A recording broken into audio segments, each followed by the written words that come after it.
Hey, what's up, everybody? Welcome back to Call the Damn Leads, the show by sales professionals for sales professionals. I'm your host, Drewbie Wilson. With more than 2 decades in sales, I have seen it, heard it, and lived it all.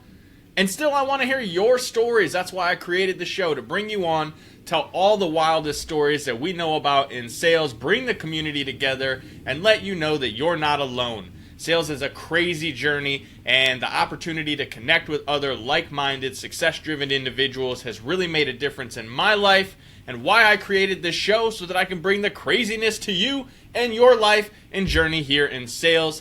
Today's guest is a personal friend of mine, someone I've had the pleasure of working with for the last 5 years. I've seen him do some pretty wild things when it comes to sales and business and growth. He's also someone I know who truly cares about serving his community, which is why I wanted to have him come on. And I'd like you guys to welcome my friend, Mr. Steve Apodaca. What's up, brother? What's cracking? Pushing P, baby. Pushing P. Little less enthusiasm right there, right? I was sick like 4 days ago, so I'm like, yeah. Hey, man, when you're sick, though, that's the crazy thing about sales is no matter what you're going through, you still got to push and handle business. And I know you're out there pushing P with the best of them, man. And when I say pushing P, it's fun because that means pushing phone sites. Phone sites is the software you and I actually originally kind of got connected through. And it's an opportunity that we've had to really grow and help a lot of people. But we'll get into that a little bit later. The first thing I want to know, Steve, how did you get into sales, bro? What was it that got you into sales? Oh, gosh. Service is what got me into sales, interestingly enough. I'm a third-generation landscaper out here in Las Vegas. We've been in the Valley since the 30s. I got really good at doing our service-based work for our customers, which was like repairs. You know, a fire had to get put out, and they'd have to send somebody to a house in order to serve that client. And for some reason, I always upsold all of our clients. I would just look for problems, unforeseen possibilities that could potentially harm our customers, and I would say, hey, by the way, did you know that such and such poses a risk to you? Or did you know that you could be getting more efficiency through this, or whatever the case may be? And I was upselling like crazy, to the point to where I actually exited my dad's company. I was running his company. Right before he retired, I exited and I went to a service-based only model, which was just repair. It was like irrigation repair. They called us, the fancy word was an irrigation tech. So it was service-based, so they would call. We'd charge just to step out of the truck. But I started using that, that same service, that servitude attitude to those people. And man, I ran a $300,000 operation out of the back of a pickup truck with 50-cent parts. Come on. So, upsells were crazy. And so that was like, I didn't really consider myself sales at the time. But when the economy crashed, I decided, let me see what corporate America does. And that was definitely not sales. That was just showing up and punching the clock. But regardless, there were KPIs and things like that and measuring metrics, and I was blowing the entire. I actually set a lot of company records in that, just from following that same servant attitude. And then when that opportunity left, I was like, screw corporate America. I gave them the mental middle finger because some weird shit happened. And once that happened, that was my last life-defining moment. I said, I'm never going back to a corporate job again. I'm never going to put my livelihood in the hands of somebody else. And I went into direct sales, which was through life insurance. So I've been doing that now for almost 9 years. But yeah, since direct sales, that's where people buy you. They don't really buy the product; they buy the solution. And when you have to go out there and generate your own leads, you have to sell yourself, the product, the solution. You have to sell, you have a lot more selling to do when you're doing, those types of sales. So that's essentially the background of where my sales has come from. I love that, man. And you're so right about the fact that direct sales is selling you.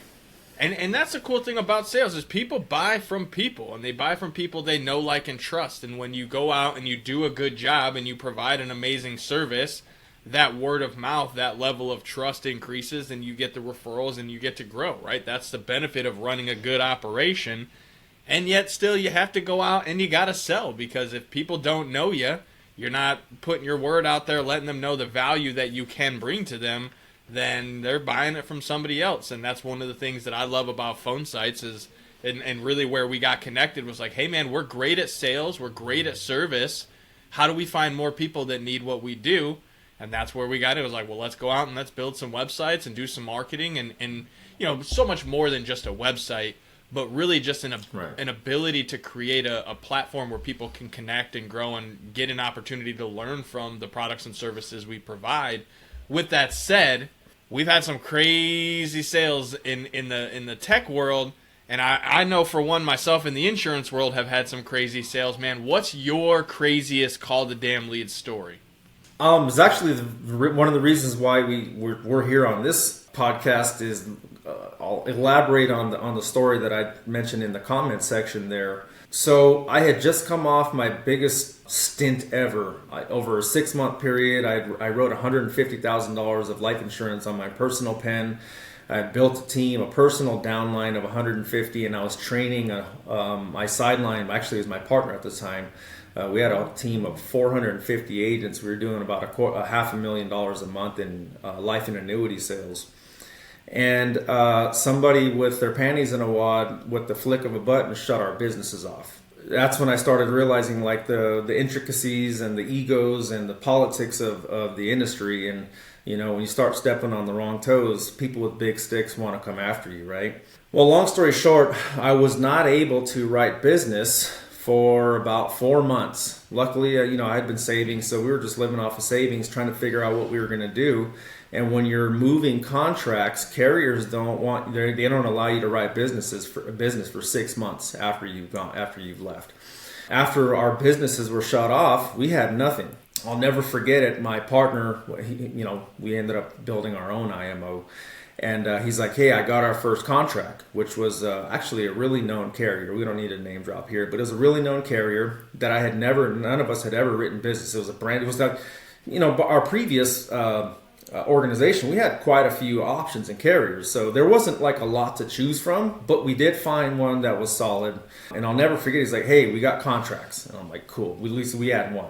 So I'm like, cool, let's get some leads. And at this time, we're 4 months after I hadn't been able to work, right? And so I'm starting to dwindle down on our savings and things like that. And I was on a very shoestring budget, and I said, give me some 50-cent leads. These were like 4-year-old leads, 3 and 4-year-old leads. Bought a stack, bought about 500 of those suckers, and got to dialing, right? Didn't even have a script. I was just so excited to start dialing. I was just like, I got people, right? At some point in time, they did express interest to get protection. So that's all I had. That's all I needed to do is follow up on, hey, you filled out a form requesting information. I'm the guy to deliver that to you. Who's the best person to talk to? And I'll never forget it. I called this guy up. He had a thick accent. He's from Nigeria. He's a doctor from Nigeria. And the dude was a complete asshole on the phone. What is this for? Who are you? Why are you calling me? Blah, blah, blah, blah, blah. Long story short, I don't know how, I kept him on the phone, but he puts his wife on. And so I was like, this is why I'm calling. She puts him back on too. And finally, I booked the appointment. I just booked the appointment. That's all my main focus this should be for everybody when you're dialing leads is my main focus is to resolve them, whether it's a yes or a no. I don't like to hem-haw, and I don't like to do follow-ups if I don't have to, although most of my business did come from follow-ups. But at least when I'm dialing, my main focus is to resolve them yes or no, right? Even if it's a no, at least I don't have to continue to squeeze a dry lemon that's not going to produce juice. And so at the end of the day, my goal to resolve this one was, all of them was to either get into the home or get on the phone, right, to sell them, or have them tell me to kick rocks. Somehow he didn't tell me to kick rocks, although he was an asshole. And we booked the appointment, and I show up to this guy's house. Now, mind you, part of your sales process after selling yourself is knowing your products and things like that. So I was still kind of green. I had just gotten this contract. But regardless, the foundation kind of like catch is like, why did you reach out? Well, I wanted protection. Well, if I can show you how to get protection, is there any logical reason why you turn that down? No? Great. You just made a sale, right? And so essentially I went to the house. This was before COVID, when you can still see people face to face. Go to their home, and I closed them. I closed my biggest deal ever at the time, which was about $14,000 in life premium. I wrote a policy on him and his wife. And the crazy thing is, because that lead was so old, I was calling mortgage leads, which is essentially when somebody buys or refinances a home, it's public data. We would hit them up and say, would you like to protect your home from death or disability? The crazy thing is the home address on the lead that I called they didn't even live there anymore. He's like, yeah, we used to live there, but I sold it. So I was like, well, you want to protect this new one? So he's like, sure. So long story short, I write a policy on him and his wife. They're happy, and about 6 months later, I went in and I wrote some IULs on their children for another $1,000 a month premium. And even ironically further, about a month ago, she hit me up and she just got life insurance license and wants to come work with me as well. Come on. So crazy stuff. The guy, it started off rocky. The guy was he was rude. He didn't want to talk to me. He was probably regretting that I even called, that he even answered the phone on me at first. But now he's not, because if something happens to him, his wife, or his children, they've got some financial backing. So at the end of the day, all did turn out really well. But that was at the time that, and I was just like, holy shit, man! Like, it was just a 50-cent 4-year-old lead, and the guy was a jerk. But it all ended up turning out really well. That's a hell of a story. And one of my favorite things about sales is when you're just persistent and you don't give a fuck and you just go after it, crazy things happen. And what I really like about that too is the whole mantra of like calling the damn leads. You go through all of this crazy stuff. You have all of these things happen. You're basically in like the pit trying to figure out what the fuck you're going to do. You're like, hey man, give me some old leads. And as we know, the old leads are the gold leads, as they say, because if they didn't solve their problem, they still have a problem, except now that it's significantly worse because it's had time to get worse. I love that story of being able to say, well, hey, man, he was kind of an asshole, didn't really want to talk to me, but I wanted to talk to him, so I did. And then it led to 5 figures in commissions, multiple opportunities, which... if this lady's going to come to work for you now, I mean, who knows what that could turn into? I mean, if they had the money to pay that kind of money for policies, they probably know some pretty powerful people too. Yeah, she sold a pharmacy to CVS. So she's, and her husband's a doctor. So she's got the entrepreneurial mind. He's got the financial backing. She already knows how to build and sell businesses. And so she's already got, some rapport. She's got some credibility in the community. I think she's finally realizing how lucrative it is. That is freaking awesome. And, again, why sales is such a great industry. Because you can literally write your own check. You can make as much money as you want if you make a decision to work hard and put in the effort. And what's really cool, as you and I have learned, is that as you develop yourself and you become a better person... you become a better salesperson, and becoming a better salesperson means making a lot more money and having more opportunity and getting to continue pouring back into the community and doing so at such a level that your service leads to more people wanting to work with you and sell your product and service because that's how much they believe in it. And I love that story for you, Steve, because I've like witnessed it in real time. I'll never forget when you came to me and you said, hey, I got this opportunity at Phone Sites. Like, what do you think? Should I take it? And I'm like, well, yeah, absolutely. You should take it because you're going to crush it, dude. And now you're one of the top guys in the company. You've been helping for a couple of years now. You're really crushing it. What would you say, if you had to pick one, what would you say is your secret weapon when it comes to sales? All right, so sales is a little different than calling the leads. But when it comes to sales, my secret weapon has always been the art of asking questions. I call them intentional diagnostic questions. Plus, even in the sales process, when you're in trouble, ask a question. Because people can ignore statements all day long. Matter of fact, we can process millions and millions of... we can only process small bits of information at a time, but we can process millions of bits of emotions. So when you can ask and asking a question... typically, people don't want to be rude assholes and just ignore a question, so they feel prompted to at least respond something, even if they're in a bad mood, right? So my secret weapon for sales has always been asking the right questions at the right time and making sure that those questions are appropriate. That's why I call them intentional and diagnostic questions, because essentially asking the right questions keeps you in charge. It gets them talking more than you talk as well, right? He who talks the most, right? But when you ask the right questions, you can also lead them toward the close, right? Because essentially sales, guys, is us helping people make a better decision for themselves, right? It's helping them make the right decision. So as long as it's moral, legal, and ethical, as long as I'm not selling like crack to kids, that's harmful, right? I want the decision that they make to be good for them, good for the consumer.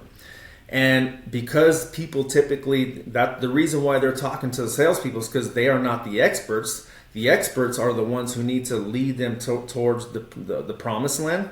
And in asking the right questions, you can do that, especially if they're like formatted, intentional, and diagnostic questions. So I would say, to me, asking questions, and to be realistically honest, to be honest with you, it is an art. It is something that has to be perfected. I had to learn a lot from Tom, How to Master the Art of Sales by Tom Hopkins. Sorry, Hopkins. Yeah, it is Hopkins, right? I believe so. So he was the one that really myself. opened my eyes to asking questions, because I mean, hell, he broke a lot of sales records back in the 70s and 80s, right? And so he was one of the main reasons why I started learning to ask questions. And again, it has been an art and skill that has been perfected over time. Now my wife hates it when we get into arguments, because I just start firing questions away, and I always win those ones. Pro tip, fellas, we're gonna have to cut that one and bring it in, right? If you're in an argument with your spouse, just start asking questions. That'll throw them off. Start asking questions, baby. I love that strategy though, because that's one for me personally that I've really used to a lot of success. If I don't know where someone's trying to go, you can ask for clarity. You know, it's such a powerful statement to just say, "Can you expand on that for me?" Or "Can you clarify that for me?" And people will be happy to, because they don't want you to be misunderstood, and they don't want you to sell them something that you don't understand why you're selling it to them. So asking questions and being willing to be straight up, like, you know what? I have no idea what the fuck you just said. Can you repeat that for me? Like, exactly. Don't do that all day long, but sometimes if there's an important part of something, you can ask that question and people will be happy to reiterate. And same thing, it's important for you to let prospects know that they have that same authority. That's one of the things that I like to make sure my clients know is like, hey, you can stop me at any point and ask questions, and I will be happy to clarify. And that's something I learned a lot with NLP, and it kind of falls in line with like the straight line from Belfort is like, they're going to be all the fuck over the place. Our job is to bring them into this little centered focus of like one call, one problem, one solution. What's the thing that you're dealing with? And how can we solve it without you having to do the thing that you don't want to do, right? Like, that's the ultimate formula. When we're training people on phone sites how to get leads, it's how to get the thing that you want without doing the thing you don't want to do. And if you want to get fancy, add it in a certain time frame, right? It's like, hey, let's do it in this period of time. In 6 days or less. Yeah, exactly. Exactly, man. And that's the beauty of sales, right? When you learn to add the marketing piece to it, you learn how to write your own check, because as you mentioned, it was like, hey, as a new in a new industry, my thing was I got to go get leads. And yeah, you can buy leads if you have the funds to do that, but if you don't have the funds, sometimes you need to be able to go out and get the leads yourself, and that's where phone sites or a training like that can be super valuable. One thing too that I always like to think about when it comes to sales, Steve, and this is, some people will say I'm crazy, some people will agree with me, but there's a lot of myths when it comes to sales, a lot of like things that, misconceptions. What would you say is the biggest misconception that you've dealt with when it comes to being in sales and being in this industry? You gotta have the gift of gab. That's the corniest one. That's the corniest. Well, I don't have the gift of gab, so I'm never gonna be good at it. Look, man, I don't think I'm gonna dig one up anytime soon. But if you guys saw pictures of me when I was in landscaping, you would never have thought that a guy like that would A, be successful, but B, do it in the insurance industry, right? Especially because nobody sits in senior math class thinking, man, I can't wait till I have a career in insurance. Man, it's going to be so epic, right? But yeah, like the misconception of you have to have like this gift to speak and I'd say that's probably the biggest one that I've ever come with. Is like people that are typically scared of selling is they think that they have to be like this slick talking, somebody who's like an extroverted, somebody who's sociable. Man, I don't like people, dude. I like helping people, right? And so like typically what my rebuttal to somebody like that would be like, well, do you like to help people? Yeah. Well, if I show you how to make money helping people, then would you consider it? Yeah. Right? And so it's like, do you like making money? Yeah. Do you like doing it in a moral, ethical, and legal manner? Sure. So if I can show you how to put the words in the right order, do you think you'd be willing to give it a shot? Right? And so I'd say that's probably the biggest one, is just people assuming and thinking that they have to have this persona about them before they would even think that they could be successful in doing sales. That is a very, very powerful piece of advice. And normally I would ask, like, hey, if you're new to sales, what's a piece of advice you'd give? But I think that's a great one. It's like, hey, you do not have to be super talkative. You don't have to have the gift of gab. You don't have to be a slick talking city son of a gun to be able to make sales. Some of the best salespeople I know, very slow, very calculated, very intentional. And no matter who you are or where you come from, I have met someone from your background that is great in sales. It's all about learning how to use your skill set, your authenticity, and what makes you great. And that's where working with others can help you refine that, right? If you've never read a book about sales or you've never worked with someone in sales that coached or mentored you, then yeah, you're not going to know fuck all.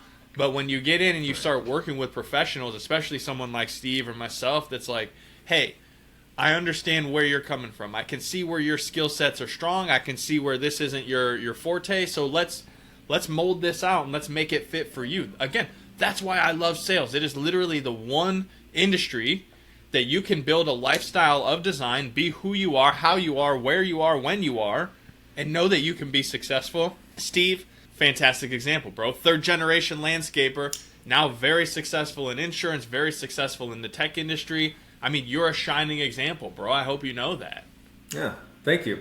Yeah, I was going to say something else, but it just went over my head. But no, that's cool, man. And really, that was the big thing I wanted to say is, at this point, I'm super grateful that you took some time out of your day to be here with me, to pour into the community, to share your story and share some of the stuff that has helped you go from landscaper to corporate job to having the freedom to build a life that you want to live and that you're happy and that you get to go out and be an example every day. And so I just wanted to thank you for that and ask the folks, like, if they want to know more about you and what you've got going on, what's the best way for them to find you? Yeah, Steve-Apodaca, Apodaca.com. That's just my digital business profile. There's 5 or 6 different ways to get a hold of me on there. All of my socials, a booking calendar. You can import me into your phone. There's a button on there.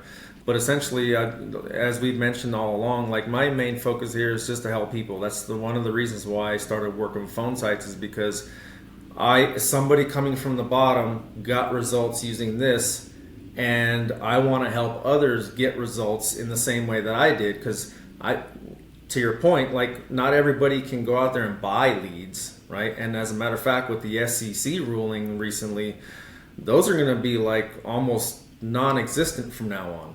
So the power of marketing yourself and self-generating leads helped me thrive through COVID, which again, my traditional practice was face-to-face. I needed a way to get in front of the masses digitally and virtually once the government said we couldn't go into people's homes anymore. And so when I used phone sites, it came into my life at the perfect time, like a week after the government shut everybody down. Phone sites popped into my life. And I said, this is what I need in order to continue to serve the masses, right? And so because I got so much success with it on my own, when the opportunity arose for me to be able to help other business owners do the same, I jumped all over it. I didn't need the money. I had no intentions. I had just stroked an almost $10,000 check to rebrand my insurance brokerage. But this opportunity arose where now I can serve people like me, right? I can serve the masses. Death ain't going nowhere. Trust me.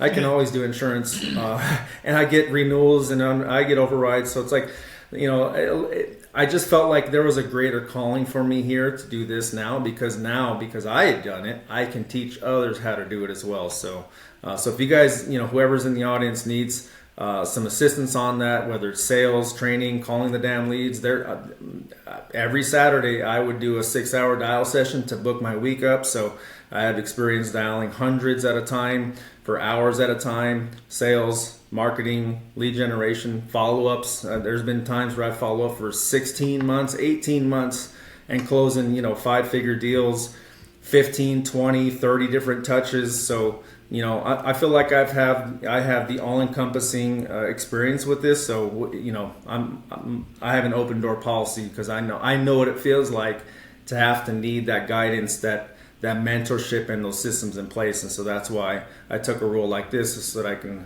help others do the same. Absolutely love that, Steve. Absolutely love you, brother. It's one of the reasons we get along so well and why I'm so excited to be doing life with you, man. And for all of you that are here, make sure you check Steve out. If you're trying to build your own websites, get your own leads for, your own efforts, make sure you go to phonesites.com/Drewbie and check it out. Get yourself signed up. They would be happy to get you plugged in over there. And more than anything, if you have an awesome sales story, if you're in the industry, you've been through some shit, you've got something you want to share, I want you to come on the show and I want to share your story too. So go over to callthedamnleads.com/podcast. Put your information in. Tell me a little bit about your story. Let's get you booked and scheduled to come on the show. If you liked it, if you got some value, if you enjoyed hanging out with me and Steve today, hit subscribe, share it on the socials, tag us at Call the Damn Leads. You literally can't miss us. We are everywhere. And we will look forward to seeing you guys on the next one. We'll see you next time.